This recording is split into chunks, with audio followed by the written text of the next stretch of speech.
আসসালামু আলাইকুম। আপনারা সবাই কেমন আছেন? আলহামদুলিল্লাহ, আপনাদের দোয়ায় আমি অনেক ভালো আছি। আজকে আমরা চলে গিয়েছিলাম উত্তরার দিয়াবাড়ির একটা মেলাতে। এটা হচ্ছে মূলত ফুড কোর্ট আর কি, মেট্রো রেলের খুব কাছেই।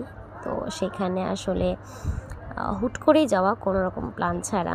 তো এখানে আসলে সব ধরনের দোকানই রয়েছে।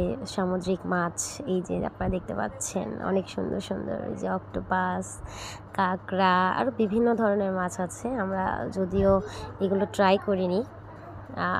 খুব সুন্দর। তারপর পুরো মেলাটাই আমরা ঘুরে দেখেছি আস্তে আস্তে। এখানে সব রকমের শপই রয়েছে, এই যে বিভিন্ন ধরনের খাবারের স্টল রয়েছে। আমরা যদিও শুধুমাত্র বিফ চাপটাই ট্রাই করেছিলাম, আলহামদুলিল্লাহ অনেক ভালো লেগেছে খাবারটা। এই যে দেখেন কি সুন্দর সুন্দর খাবার।